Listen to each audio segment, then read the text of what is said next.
paint on the back side of this old painting. I'm going to put on my plexiglass here. We are going to tape down our paper with some old tape because I like to reuse my tape as long as it's straight. Let's make sure our tape is straight. Let's see, there we go. One edge to edge. Oh, my tape is not so straight on that side. Let's flip it over. I just don't like to waste. That's why you reuse a tape. It's not necessary at all, but it.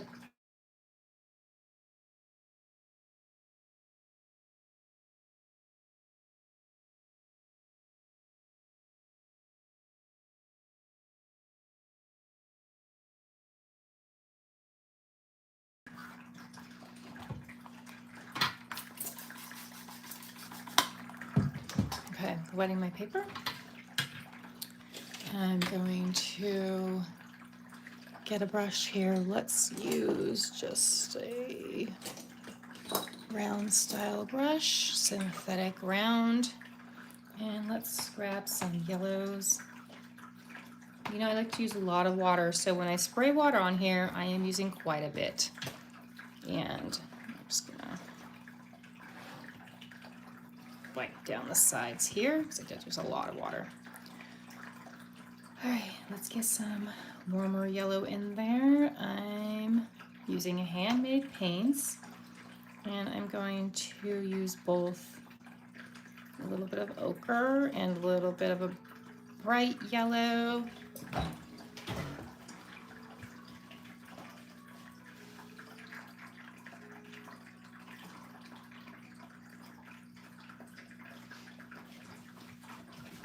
Sorry, just had to check to see if the family was home. I thought I heard them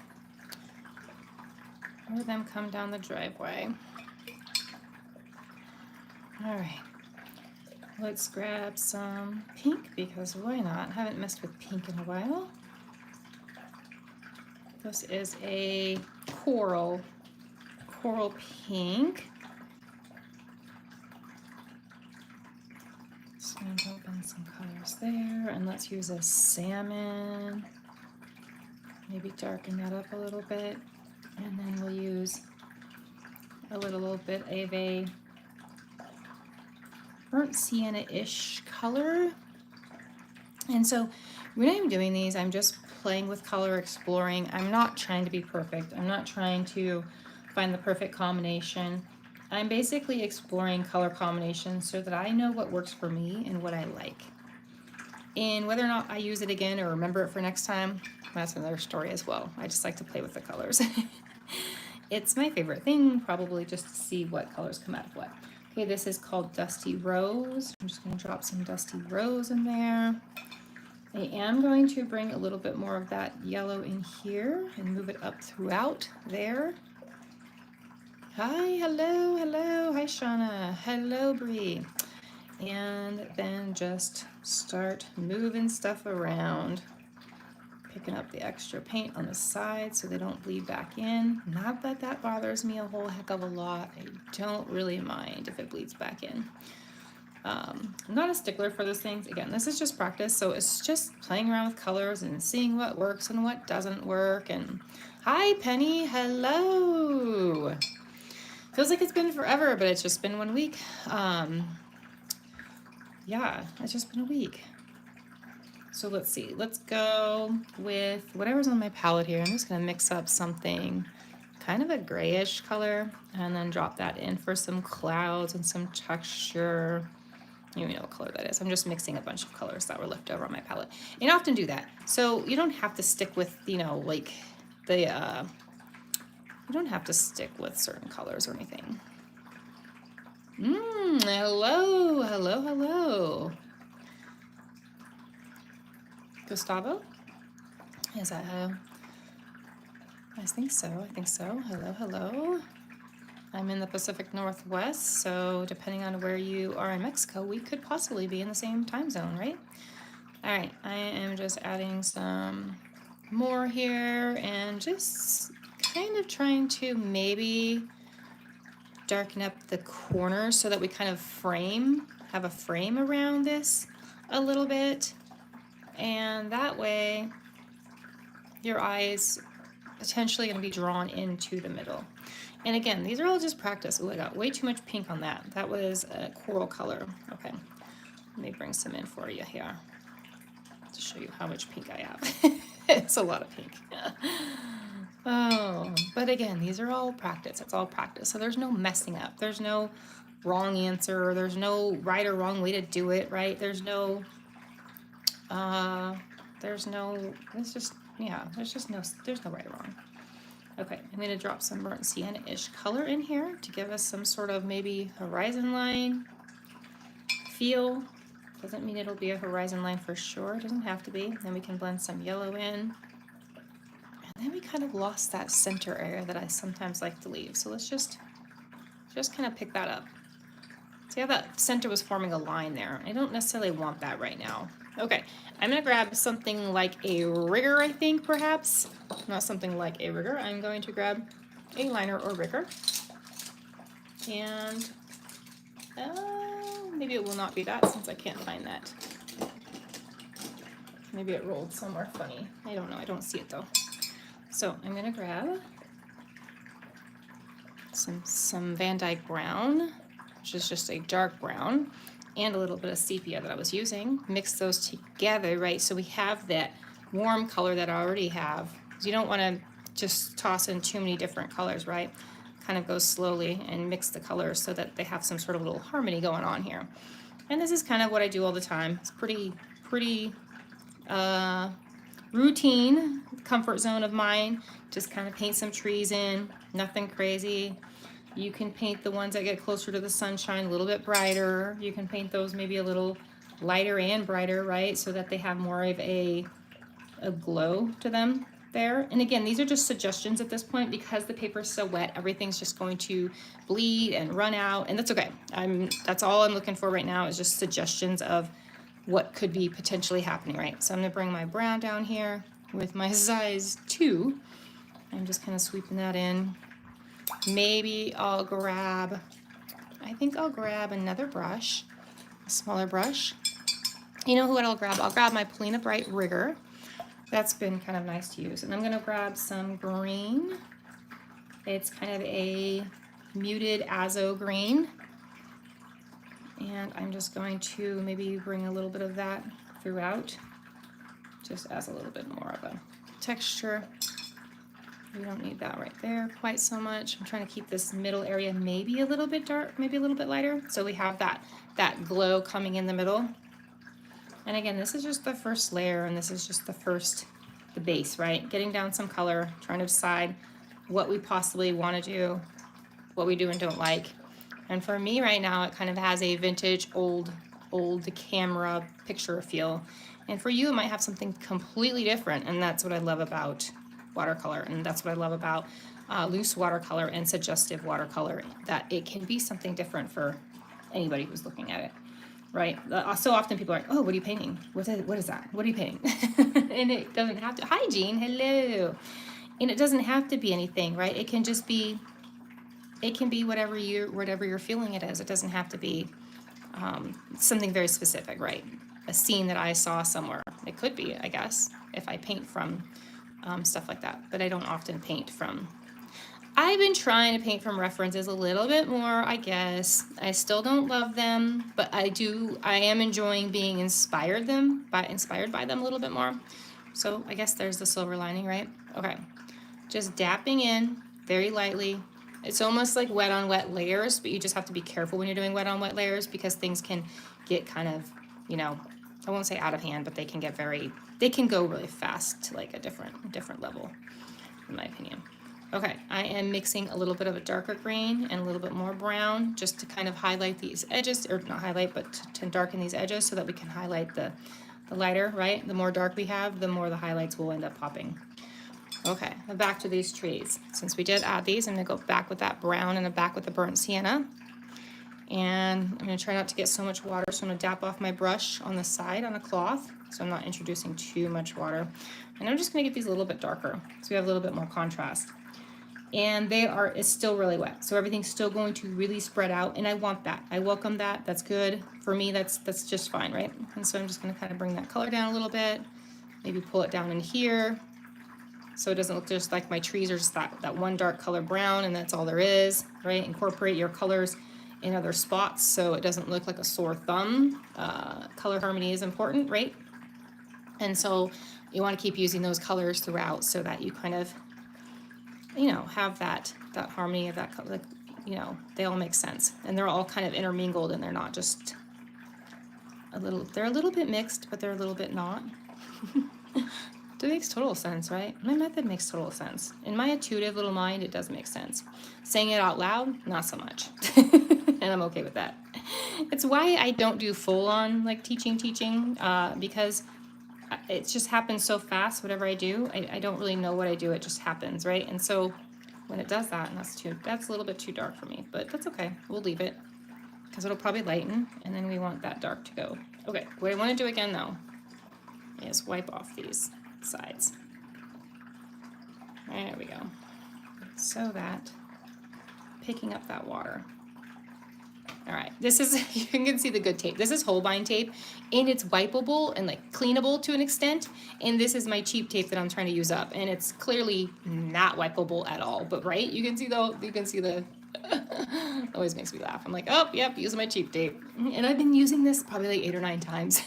But it keeps working and it's not leaking that bad, so I just keep using it. One day I'll, you know, usually when it leaks a little bit, I toss it, but I don't know. I just have been in the mood to not waste it. Okay, bringing this in a little bit to the center a little bit more. Okay, we are almost 12 minutes in, and I like to have a good idea and a good base down by now. And I think I do. I feel like there is a good kind of a feel. So now what I'm going to do is start just dropping in maybe little bits of color in different spots here so that we just have little hints, little suggestions of texture. My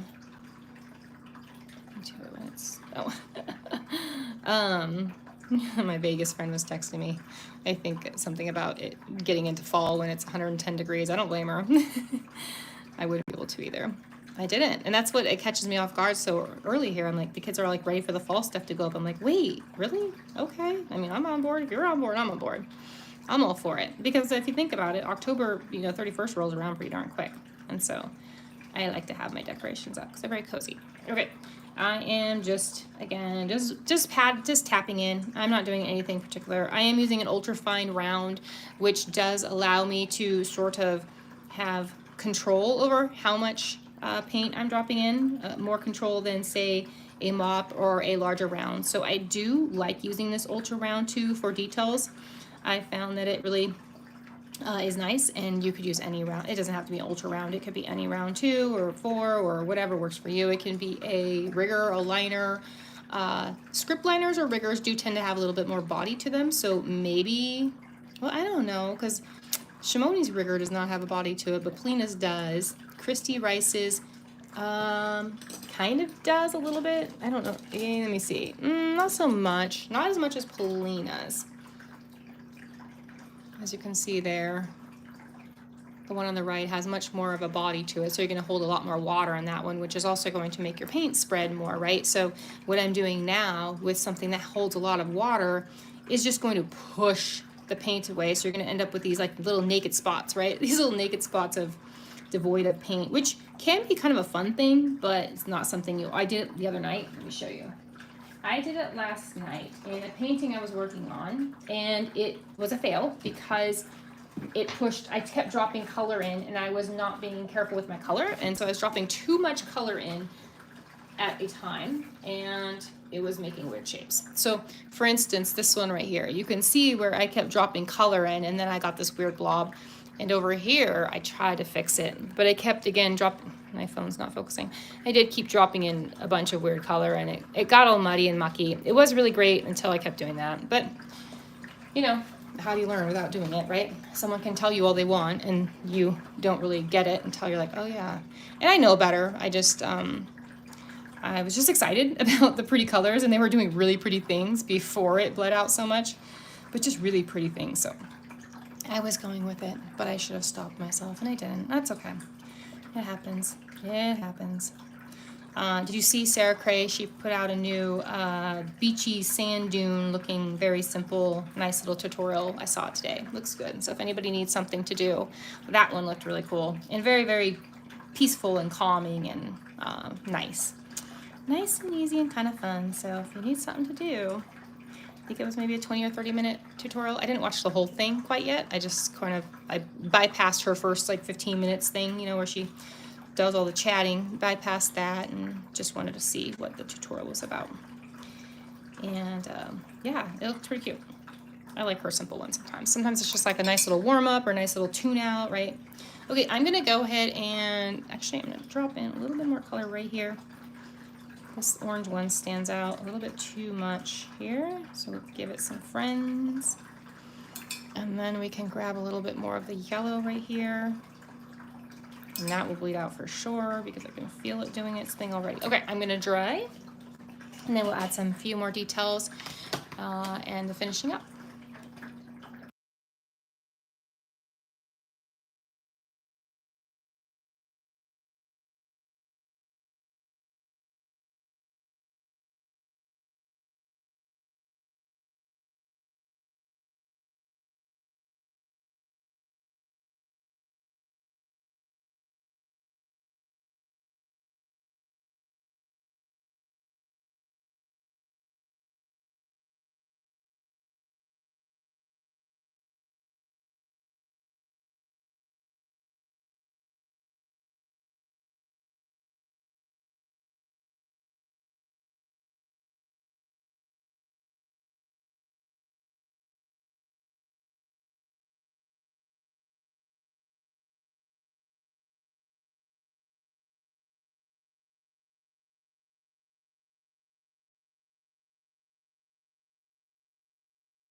Oh, I love that, Penny, really?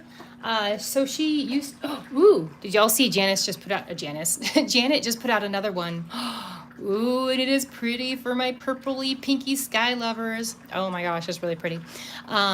Sarah, funny enough, Penny, used to live very close to where I used to live in California. She lived in Sacramento. I lived in Napa, which is about 45 minutes from each other. So pretty funny.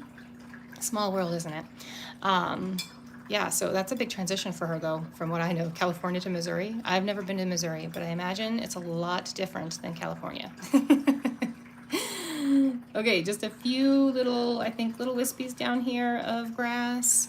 Oh, the reason I mentioned Sarah is because in her sand dune tutorial today, she does chunky grass and chunky clumps of grass, and so that's what made me think of Sarah.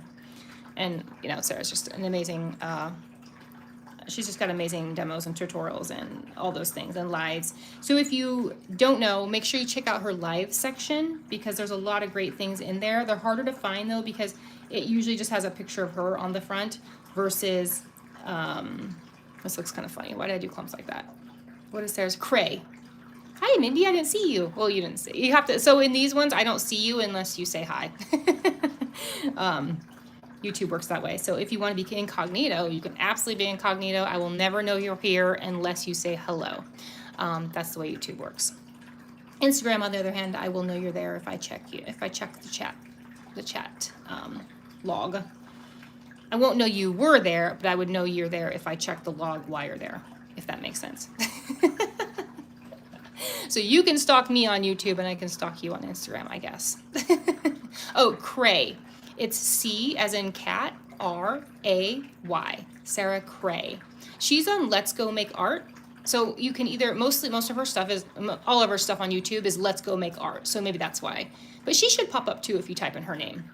Yeah, and so good, Mindy, so good. Some of her stuff is really detailed, but for the most part, most of the stuff is, you know, friendly to pretty much all of us, everywhere from beginner to intermediate, but sometimes she does do animals or really intricate stuff, and obviously you all know that's not my thing, but I can admire somebody that does that. And I wish I could, so maybe one day I will embrace it or not, and that's okay, right? We don't have to embrace it.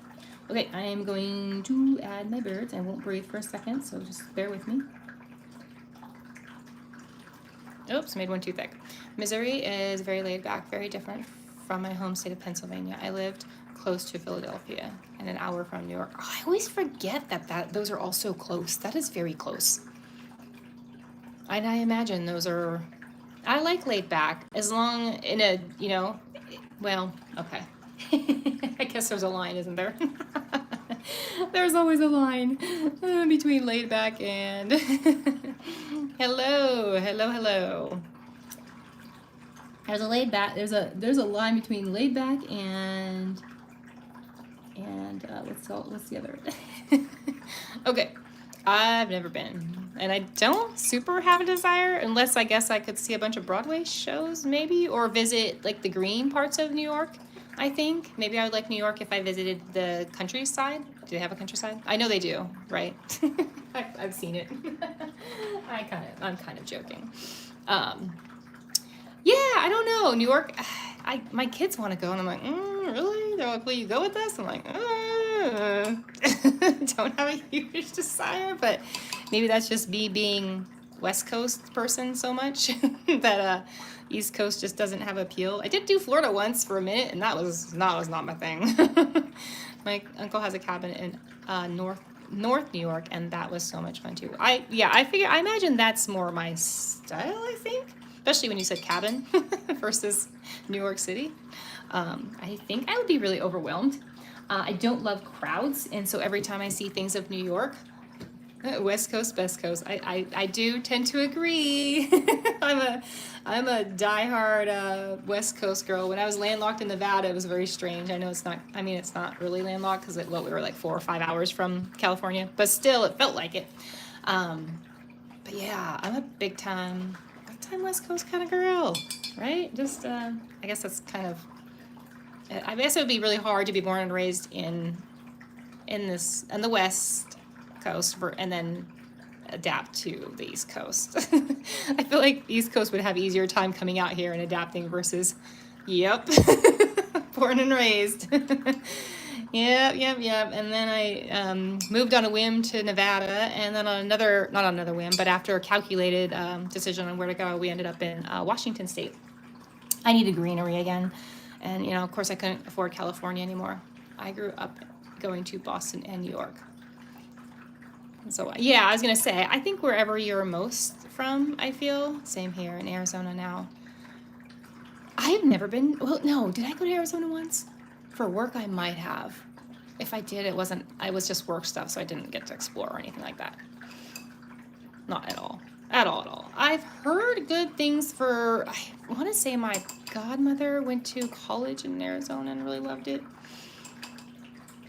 Let's see. Okay, let's add some, let's go with a goldy rose gold color for the splatter. Is it a lot of naturey or is it more city? I imagine it's big enough to have a lot of nature in the outskirts, right? So I imagine it's pretty, I don't know, I'm just making stuff up here. Which I do often. Museums in New York are on point. Oh, I bet. I could probably do 1 or 2 museums if they were different types. I'm not a huge museum person, which is funny. I get bored. And then once you see one thing, I always like the photography sections, and after that I was like, okay.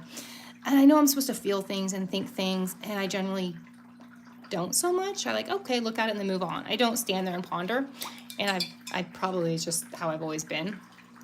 But I always liked the interactive, the interactive, we have them in California, like those interactive science exploration museums and stuff like that. And did you ever go to one of those music things where they do the music and the lights together? That was always fun. I like the very interactive things, but just walking around a museum for some reason was really, really always hard for me. Phoenix is city, but the rest of the state is high desert, forest, and of course, which is funny because how did I miss the Grand Canyon when I lived in Las Vegas? I like history type museums. So the one in London were amazing. I would like to see the Holocaust stuff. I'd like to go to that area. I'd like to go to,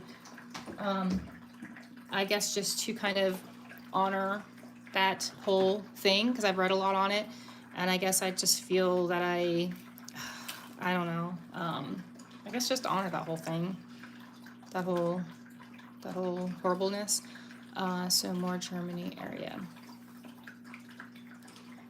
I feel like lately I've probably been painting a lot of the same. So anybody that's been here for another live is probably like, why is she just painting the same crap over and over? Which might be true. Branson, do you paint, or is this a different? Is this you, or is this a different? Sometimes people use their spouse's accounts or something. But your name does not look familiar, so that's why I ask. So I am. I like to clean off my stuff before I move on. So if you guys don't use these glass plexis, I highly recommend them. Okay.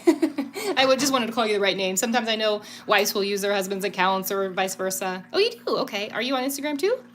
What do you paint? I mean, I couldn't imagine you sitting here and listening and watching if you didn't paint. That would be, but you know, YouTube sometimes is a little weird, so I don't know. They might. Oh, so yeah, I have to have that shimmer. This shimmer does it for me. So I could have added trees in here, which I've been torn on doing lately. I kind of just like the loose, misty, kind of vintagey feel of these lately. Kind of been doing it for me, I guess. And the color exploration more so than the details, I think, and the glow, right? I'm trying to get that glow. I paint similar stuff to you, but ooh, I like extreme colors. Do you follow Max? It's a different style, but he uses beautiful colors. Max with Trailbound Sketches. He has a free series in his shop right now. It's amazing. All of his stuff is amazing. But the color is awesome. He does awesome things with color. Let me show you real quick. So this is on really crappy paper. So I'm sorry that this is really crappy paper, but I don't draw, and this is. So yeah, just fun, just color expressive, and this is not good because again, it's on crappy paper. So that's one of the series. Let me show you the other one. I don't know if this one's still on sale, but it's a good one too. So he has us painting all these little squares, and these squares create the bigger picture, right? So here's one, here's another one, and let me see if I can get them in order. I probably can't because I don't think I have enough of the pieces. But anyway, there's 12 squares, and when I'm done with all the squares, they will make one picture, and it's pretty darn cool. And he does a lot of, he's based in Alaska, so he does a lot of environmental stuff, and just, I don't know, he's got a really cool story to tell with his art and with his tutorials. And so, I don't know, I just highly recommend him. He's really cool. My art teacher in high school made us do a similar, oh, that's really, you must have had a good art teacher, because I never did, and it made me sad because I didn't love art until later in life, and I always loved art, but I just couldn't get myself to paint because I thought I had to paint detailed, and I thought I had to know how to draw paint, and that was the saddest part for me, is that I couldn't draw, and so I thought I couldn't paint. Oh, I wish I could do charcoal. That's cool. One day when I learn to draw, I will do all these things. Pastel's another one I want to try. Daisy, another Instagram follower, does pastel, and she just dropped into it and does amazing stuff. I'm like, wait, I want to do that. That's really cool. All right, all. I appreciate you joining, and thank you. Glad to see new people, new faces. And I try to do this every Wednesday or Thursday. It's been Wednesdays lately. We'll see if they rotate back to Thursdays. But yeah, thank you for joining, and we'll see you soon. And if you're not following my Instagram, come find me on Instagram, because yeah, I'd like to see you guys there too. All right. Yes, nice to meet you too, Branson. Have a good night. All right, good night, everybody. Bye for now.